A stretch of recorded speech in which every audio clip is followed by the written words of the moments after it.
श्री स्वामी समर्थ. जय जय स्वामी समर्थ. श्री गुरुदेव दत्त. वाव सीमा या चॅनलमध्ये तुम्हा सगळ्यांचं अगदी मनापासून स्वागत आहे. स्वामी महाराज तुमच्या मनातल्या सगळ्या चांगल्या इच्छा पूर्ण करोत हीच स्वामीचरणी प्रार्थना करून आज आपण आपल्या सुंदर अशा व्हिडिओला सुरुवात करणार आहोत. तर आपला आजचा व्हिडिओ आहे, कोणत्या वेळी येते लक्ष्मी आपल्या घरी. लक्ष्मी आपल्या घरी नक्की कोणत्या वेळी येते. नकारात्मक नमस्कार. तुम्हा सर्वांनाच माहीत असेल की घरात मुख्य दरवाजा एक अशी जागा आहे जी तुमच्यासाठी घरातून बाहेर पडण्याची आणि तुमच्यासाठी घरात आत येण्याची जागा आहे. परंतु घरात मुख्य दरवाजे इतक्या महत्त्वाचा का आहे? कारण त्याद्वारेच तुमच्या घरात आणून देतो तेव्हा दुःख किंवा संकट येते. तेव्हा प्रत्येकाच्या प्रवेशाचे बिंदू हा तुमच्या घराचे प्रवेशद्वार म्हणजेच तुमच्या घराचा मुख्य दरवाजा आहे. वास्तुशास्त्राविषयी बोलायचं झालं तर ज्या गोष्टींकडे सर्वात जास्त लक्ष दिले जाते ते म्हणजे घराचा मुख्य दरवाजा. आज मी ज्याबद्दल बोलणार आहे ते प्रत्येकासाठी खूप महत्त्वाचं आहे आणि ते जाणून घेणे अत्यंत महत्त्वाचे आहे. मैत्रिणींनो, सकाळी मुख्य दरवाजा किंवा दरवाजा उघडावा बघा किंवा जेव्हा तुम्ही ब्रह्ममुहूर्तावर उठता तेव्हा तुम्ही झोपेतून उठल्यावर फ्रेश झाल्यावर सर्वात गोष्ट म्हणजे तुमच्या घराच्या मुख्य दरवाजाची कडी उघडली. आपल्या मनात एक गैरसमज आहे की लक्ष्मी फक्त संध्याकाळी येते. पण मी तुम्हाला सांगते मैत्रिणींनो, ब्रह्ममुहूर्ताची वेळ आली तर ब्रह्ममुहूर्तावरही लक्ष्मी गरुडावर बसलेल्या नारायण सोबत प्रवास करते. तेव्हा ती कोणती लक्ष्मी असते तर ती एक कायमची म्हणजे स्थिर लक्ष्मी आहे. कारण जी नारायण सोबत येते आणि जे लक्षणे व गुबडावर बसून फिरते ती फक्त येते आणि जाते म्हणजे ती चंचल लक्ष्मी आहे, ज्यामुळे त्यांच्या घरी बरकत नाही. ज्यांच्या घरात बरकत आहे त्यांनी ही गोष्ट कायम लक्षात ठेवावी. कारण की त्यालाच वाटतं असते की घरात पैसा येत राहावा, परंतु आलेला पैसा लगेच निघून जातो. त्यामुळे अशा पैशांना महत्त्व नसते. पैसा जास्त वेळ काळ सोबत राहावा असे जे की जर तुम्हाला पैसा दागिने कायमस्वरूपी मालमत्ता म्हणून ठेवायचे असते तर त्यासाठी तुम्ही मुख्य दरवाजा ब्रह्ममुहूर्तामध्ये किंवा वाजवा उघडा. हे लक्षात ठेवा मैत्रिणींनो. वेळ स्वतः ठरवा, कारण प्रत्येकाची उठण्याची स्वतःची पद्धत असते आणि वेळ वेगवेगळी असते. त्यामुळे तुमच्या घरात मुख्य दरवाजा प्रकाश येण्यापूर्वी म्हणजेच सूर्योदय होण्यापूर्वीच किंवा सूर्यकिरणे पूर्णपणे उगवण्याआधीच दरवाजा स्वच्छ करा. आणि आपण हे केले, या नियमाचे पालन केल्याने घरात जी काही गरिबी आहे त्यात नक्कीच तुम्हाला मुक्तता मिळते.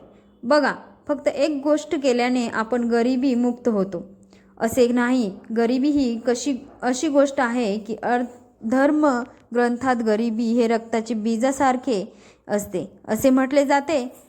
म्हणजेच काय, तुम्ही रक्तबीजाला जाणता. कारण माता दुर्गा ज्याला मारायची त्यांच्या रक्तांचे थेंब पृथ्वीवर पडत होते, ज्यांच्यापासून एक नवीन राक्षस जन्माला येत असेल. या एका थेंबाप्रमाणेच गरिबी आहे.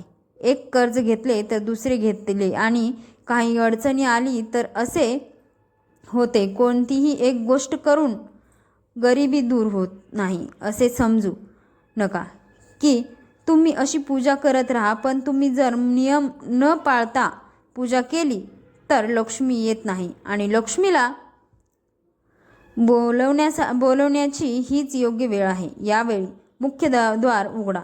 बरं, आता तुम्हाला मुख्य द्वार उघडण्याची वेळ माहीत आहे. दुसरे म्हणजे जेव्हा तुम्ही तुमच्या घराचा मुख्य दरवाजा उघडता तेव्हा सर्वप्रथम तुम्ही तुमचे घर स्वच्छ केले पाहिजे. तुम्ही खोल साफसफाई करू शकता, जी तुमच्या स्वयंपाकघरात, किचन आणि त्यानंतर मुख्य दरवाजांची स्वच्छता तुम्ही स्वतः केली पाहिजे. त्यानंतर आधी घराबाहेरचे साफसफाई करण्याची चूक कधीही करू नका आणि मग आपले साफसफाईची सुरुवात प्रथम आपल्या स्वयंपाकघरातून झाली पाहिजे. आतून वरून साफसफाई केल्यानंतर ती मुख्य दरवाजापाशी येते. उलट काम कधीच करू नका, कारण बघा, साफसफाई म्हणजे फक्त साफसफाई होत नाही, तर नकारात्मकता आहे, गरिबी आहे, जी आपण घराबाहेर ढकलतो. बाहेरून कधीही आत आणू नका. ही चूक तुमच्या घरात कधीही घडू नये. झाडू नेहमी सकाळीच असतो, ते आतून बाहेरून लावावे. शेवटी तुम्ही तुमच्या घरातील सर्व कचरा जिथे मुख्य दरवाजांचा आहे तेथून काढून भरावा आणि त्यानंतर तुमचे घर म्हणजे मुख्य दरवाजा पूर्णपणे धुवून टाकायचं आहे. कमीत कमी थोडे पाणी घ्या, फक्त ते तिथे फेकून द्या. हे आवश्यक आहे, कारण गरुड पुराणातही पितरांचा उल्लेख आहे. आपला दरवाजा, मुख्य दरवाजा आपण धुतला तर पितरांना समाधान मिळते, त्यांना शांतता, शीतलता मिळते. म्हणून दार धुवा. आता जे लोक फ्लॅटमध्ये राहतात त्यांनी थोडे पाणी कापडावर घेऊन ती जागा नीट पुसून स्वच्छ करा. कापड आणि पाण्याने तेच पूर्णपणे स्वच्छ करा. गोमूत्र, हळद आणि गंगाजल मिसळल्यास किंवा सर्वप्रथम गोमूत्र नंतर गंगाजल, हळद मिसळून घराच्या मुख्य द्वारापाशी शिंपडा, कारण काही चांगली गोष्ट देखील मुख्य दरवाजातूनच प्रवेश करते आणि काही वाईट गोष्ट देखील मुख्य दरवाजातूनच प्रवेश करते. म्हणूनच प्रवेशद्वार खूप चांगली ठेवा की इतर सकारात्मक होईल, की कोणतीही वाईट गोष्ट तुमच्या घरात प्रवेश करू शकणार नाही.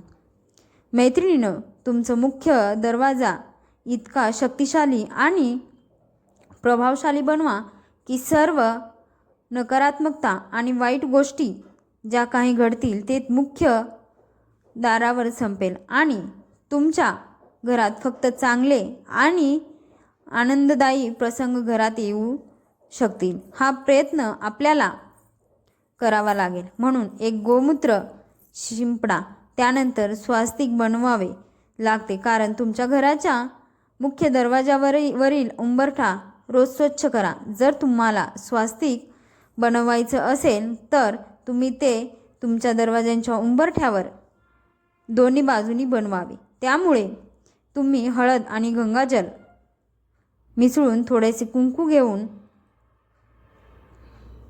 स्वास्तिक म्हणून असे करायला सुरुवात केली तर रोग घरातून निघून जाईल, भांडणे दूर होतात, समस्या थांबतात आणि हळूहळू घरात सकारात्मकता येऊ लागते, चांगल्या गोष्टी येऊ लागतात. पण काही लोक खूप अस्वस्थ होतात. त्यांना असे वाटते की ते फक्त 10 दिवस करतील आणि मग काहीतरी चमत्कार होईल किंवा परिणाम लगेच दिसेल अशी काळजी करत बसतात, परंतु याचा काहीच उपयोग होत नाही. बघा मैत्रिणींनो, जेव्हा या गोष्टींचा प्रभाव पडू लागतो तेव्हा ते खूप प्रभाव देतात, परंतु या गोष्टी करण्यात तुमचं बराच वेळ जातो. या 6 महिने लागतात, कधीकधी 1 वर्षही लागतं, परंतु हा प्रभाव बराच काळ टिकतो. 1 महिना किंवा 2 महिने तुम्ही तुमच्या घरापासून कुठेतरी बाहेर जाता व तुम्ही आजारी पडतात आणि मग तुम्ही हे करू शकत नसाल तरीही त्यांचा प्रभाव तुम्हाला जाणवतो. म्हणून एक काम नक्की करा. आता आणखीन एक गोष्ट सांगते. सर्व गोष्टी मी सांगितल्याप्रमाणे करा. तुम्ही तांदळाचे पीठ घ्या, बाजूला मुख्य दरवाजावर छोटे स्वास्तिक बनवा आणि ते बनवल्यानंतर तुम्ही सकाळी तिथे थोडी हळदी, तांदूळ घेऊन त्याची पूजा करा. नंतर एक लहान फूल तिथे ठेवा. याप्रमाणे आणखीन एक गोष्ट लक्षात ठेवा, त्यावर कोणी पाऊल टाकू नये, कोणाचा सुद्धा पाय तिथे लागू देऊ नका. जर तुम्हाला ते अजून चांगल्या पद्धतीने करायचे असेल तर तिथे छोटासा दिवा लावा आणि नंतर लक्ष्मीचे रूप लक्षात घेऊन लक्ष्मीचे स्मरण करून तिथे पूजा करा.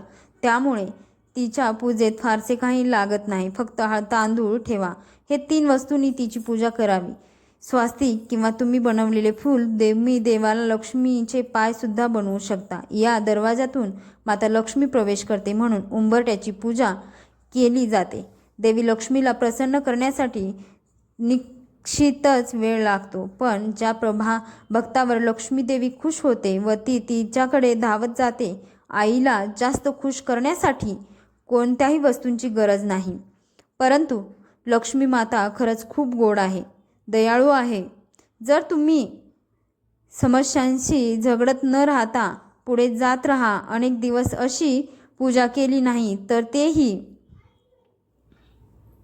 निरुपयोगी आहे. त्यापेक्षा मी हे म्हणेल, तुम्ही ते करू नका, पण करत असाल तर ही फक्त विश्वासाने नियमाने चिटकून राहा. हे म्हणजे पालन करा, ते सोडू नका, करत राहा. नक्कीच देवी लक्ष्मी तुमच्या सेवेत फळ तुम्हाला नक्कीच देईल. तुम्हाला ही माहिती आवडली असेल तर व्हिडिओला लाईक करा. सोबतच आपल्या वाव सीमा या चॅनलवरती नवीन असाल तर चॅनलला सबस्क्राईब करा. श्री स्वामी समर्थ. जय जय Swami Samarth. Shri Gurudev Datta. Like, share and subscribe.